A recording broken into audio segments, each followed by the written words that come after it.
Michael Harris has the game of the year coming a single short of the cycle. But the Braves get walked off 6-5 by the Rangers in extras. Let's talk about it. This is the Braves Postcast, your instant game reaction for the Atlanta Braves. Part of the Locked On Podcast Network, your team every day. Yes, welcome on into the Braves Postcast, part of Locked On Sports Atlanta, where we cover your Atlanta sports teams each and every day. I'm your host, Lindsay Crosby, author of the Braves Today newsletter over at bravestoday.com. You can follow me on social media at Crosby Baseball. That fellow over there is Jake Mastroianni, host of Locked On Braves. Follow him on social media at shortstopball. Make sure you're subscribed to Locked On Braves wherever you get your podcasts. Jake has had a ton of trade deadline content, a mailbag on Friday, everything, tons of great stuff.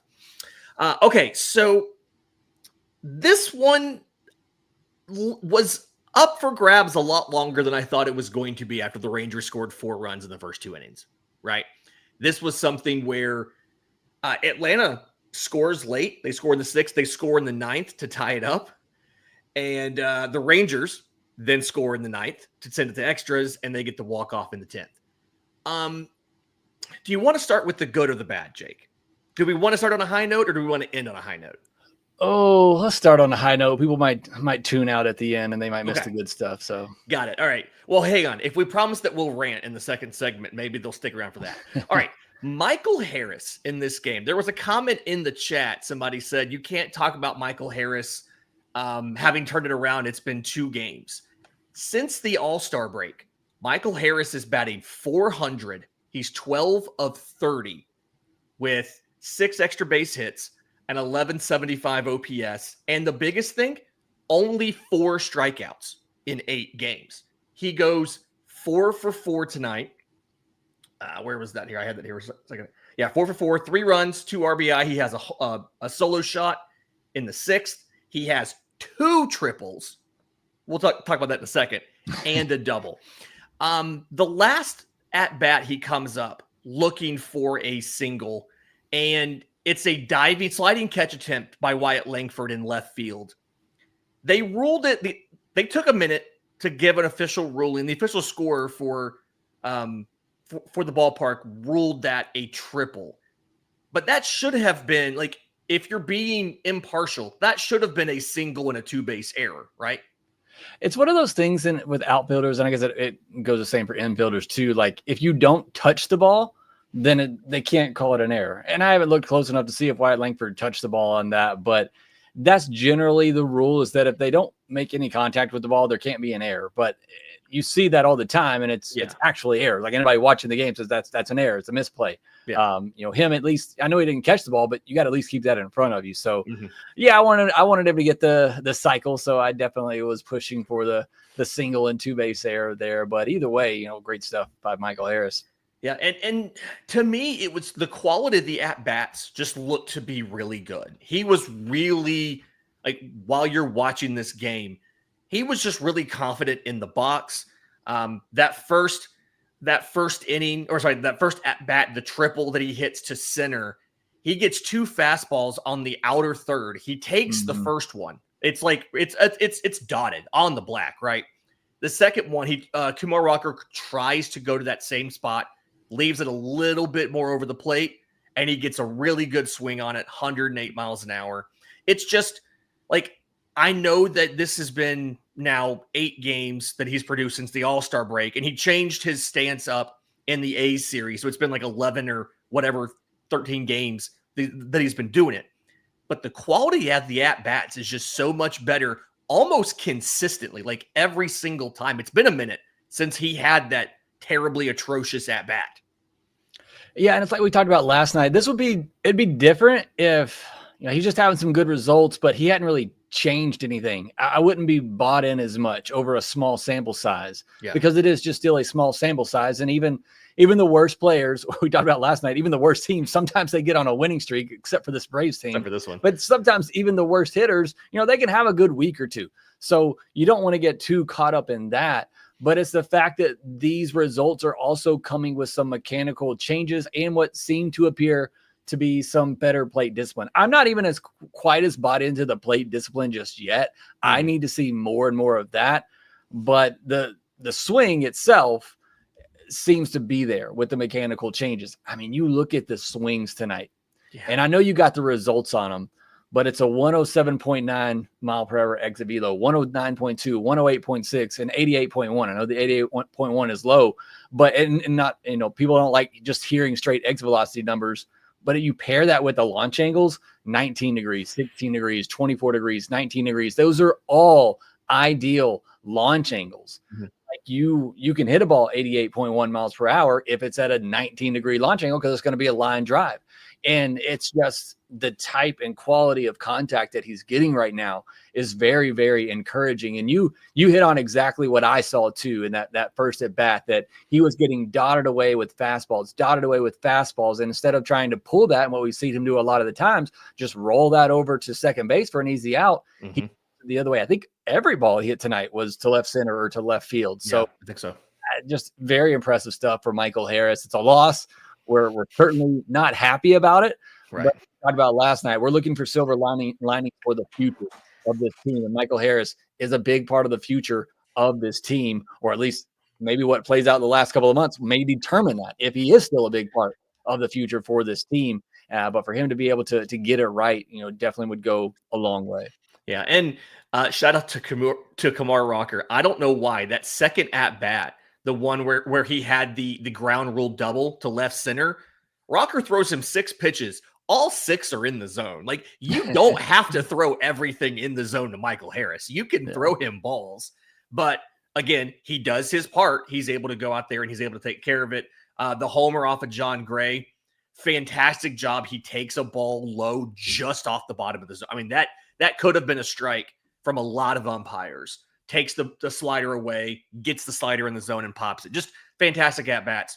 Flip side of this, a guy who did not have fantastic at-bats, Marcell Ozuna, was back in the lineup tonight. And he goes 0 for 4. He's got 2 strikeouts in this one. And it's almost, and I don't remember who made the joke. It may have been you. It may have been somebody else on social media. It's almost like he's trying to tank any possible trade value so that he can stay with the team, because it was just awful at bats from Marcell Ozuna. His average is down to 232 now.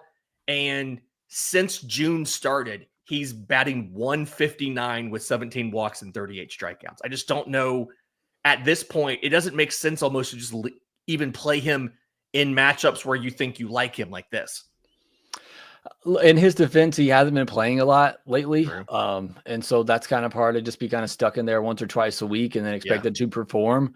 But yeah, it's not great. I mean, it hasn't been great for a while now either. That's why he's not playing, because he hasn't been good. So, I mean, when he was playing every day, he still wasn't good. So it's not like, I mean,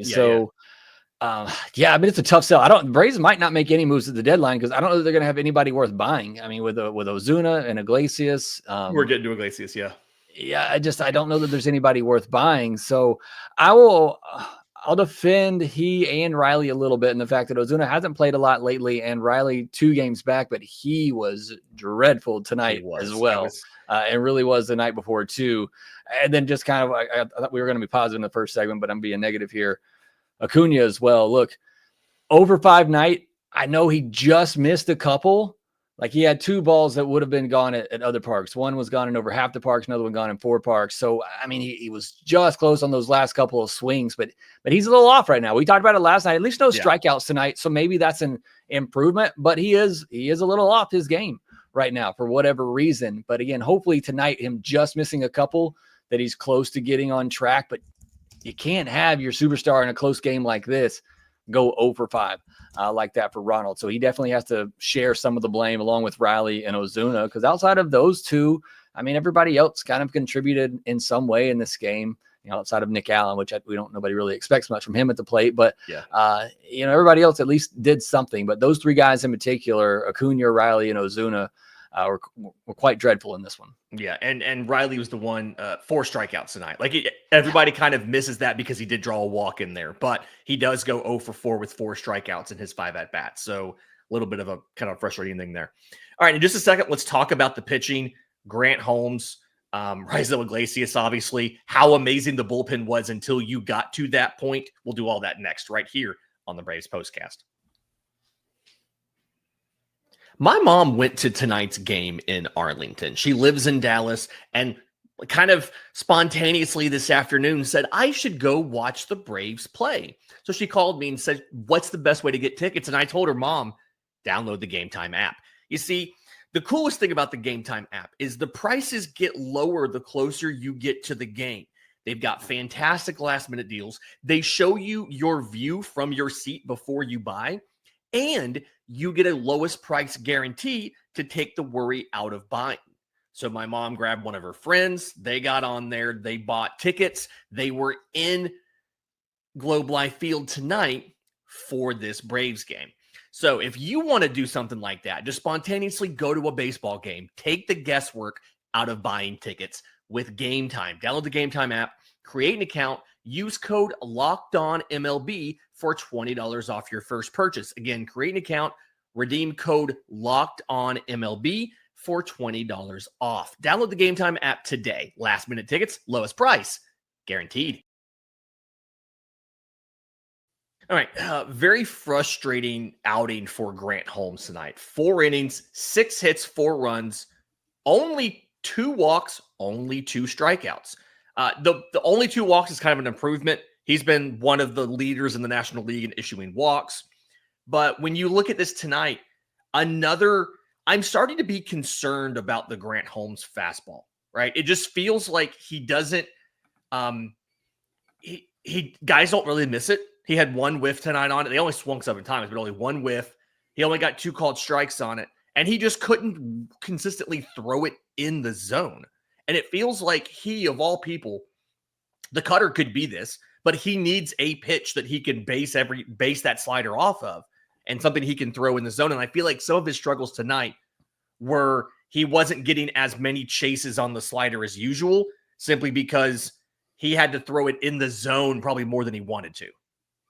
Yeah, I think that's a pretty fair assessment. We talk about it too with Strider, like as great as his slider is, and Grant Holmes is really good too. Mm-hmm. We saw the last time Strider was out when he didn't have that fastball, then it makes it a little bit easier to get after him. So you got to, as good as a secondary pitch as you can have, you got to have something to set it up with, or these are big league hitters and they're smart enough, to just spit on it and wait on something in the zone there. I also worry too about just Grant Holmes, and I know, we talked about his innings limit a lot, and I think he can get up to 150, but you do just wonder at what point does he start to tire down a little bit. I think we've seen enough from Grant Holmes at this point to know that he can be a very good and serviceable starting pitcher. Yeah. But you just do wonder at some point this season, I wouldn't be surprised if we see him just kind of slow down a little bit. I also think too, hitting Semien in the head, you could just tell visibly that really messed him up and kind of took him out there for that inning for a little bit. I mean, good job by him to at least bounce back. And I think he pitched 1 more inning after that, maybe. But that's you always obviously think about the person who got hit, and that's very scary, and hope that Semien's okay. But the person that hits him too, I mean, that is a mental hurdle to get over. I think 1 or 2 pitches after that, he sent one to the backstop. It was clearly on his mind too after that happened. So just not a great night, obviously, for him. And he's one of your 2 starters right now that you're really hoping can go out there and give you 5 or 6 innings and kind of prevent Snit from having to use this bullpen too much. But just unfortunately is the case every night now. I mean, you're just lucky if you're getting 5 innings out of your starter. Yeah. And it kind of does expose the pain a little bit, as well as all of these 1-run games. There was a question in the chat. Braves are now 13-25 in 1-run games. And this one, I think the most frustrating part about this one is your bullpen was absolutely locked down until the 9th inning. Dane Dunning gives you 2 innings. Dylan Lee gives you an inning. Good. Pierce Johnson gives you an inning. You have 4 innings from those 3 guys. And to your point, Dunning looked fantastic. I've always been a fan of Dane Dunning. Was happy that he did this. No hits, no walks, no base runners. They get 7 strikeouts. Raisel Iglesias comes in, picks up his 5th blown save, and then De Los Santos. I'm not blaming De Los Santos for that. The intentional walk, that makes sense to do. 1 base hit and it's over. I'm blaming Raisel Iglesias more than Enyel De Los Santos To the point you made earlier, it's almost like they're trying to tank their trade value. We may not do much at the deadline. But there's no other real, like, it wasn't the slider this time. It was just Iglesias not having it. And I don't think at this point, you can't leave him in the ninth inning. I mean, even if you don't from now to the trade deadline, you can't leave him in the ninth inning. I mean, I think you can until we're talking about next weekend anyway, because like at this point, what does it really matter winning games? I mean, I'm sorry for those who still have some hope out there. I don't want to rip it away from you, but what does it really matter? I think your best chance is to give him another couple. Hopefully you get another chances for him to get some saves, and hopefully his trade value gets up to some point. I don't know that's going to make any difference at this point either, but it's the same thing we've been talking about all year too. Like who else do you go to? I mean, you can put Dylan Lee back in there. He's had a pretty rough July. Maybe you get Pierce Johnson. He's gotten some closing opportunities. Maybe you put him in there, but you do that, and then somebody's got to pitch the 7th, or somebody has to pitch the 8th. So I don't know who that's going to be. Timeout. Breaking news real quick from David O'Brien of The Athletic. Snitker says Braves Grant Holmes had elbow tightness and will go on the injured list to get checked out. So Grant Holmes is going to the injured list. Shout out to Colin in our chat for throwing that out there where I could go verify it real quick. So, Grant Holmes going to the injured list. We have to hope that's obviously not anything severe. We also, to your point of the Indians, sorry to cut you off there. To your point of the Indians, we have to hope it's not something because of a workload. You would hate for something like that to happen in a lost season, right? So that is, if you're keeping score at home, that is all 5 of Atlanta's opening day starters on the injured list after tonight. So it absolutely makes sense if you think about, like, hey, the Braves aren't going to come back this year. That's literally all 5 opening day starters now unavailable. It's Spencer Strider and pray for rain at this point. Yeah, I mean, and look, you can look back at this season and you're going to say, oh, well, they lost because they had so many injured pitchers. This team was done before that. Yeah. Like maybe if you still had Sale and Schwellenbach and all those guys, maybe you would still have some hope in the second half because the offense has been a little bit better. It'd be like last year. But with those guys out, there's just no chance. And I hope it is nothing major for Grant Holmes, and it is just kind of what I talked about earlier, and the fact that, hey, he's not feeling well. We were going to limit his innings anyway. Let's just put him on the IL. This season's done. There's no reason to really push him. I hope that's what it is, because also, like I said earlier, I think he's proven that he deserves a spot in this rotation and that he can be a big league starter. So hopefully nothing major there for Grant Holmes. Yeah, and that's something. It's going to be Spencer Strider. Bryce Elder's your number 2 right now. It worked in the first half of 2023. Hasn't worked since then. So J.R. Ritchie pitched good tonight in AAA. Waldrop's been better. I mean, I was about to say some guys. Waldrop threw a bullpen last night instead of starting. He was probably going to end up being your guy on Monday in Kansas City. The question is going to be who else is going to fly from Gwinnett to Kansas City to meet the team there. It feels like you might have a couple guys. And now I think the thing I'm most sad about, and this is just to try to have a little bit of levity here, is you don't get Grant Holmes for the Bristol game, because it felt like Grant Holmes was made for that uniform, for that hat, in that baseball field. So sad that he's not going to be there.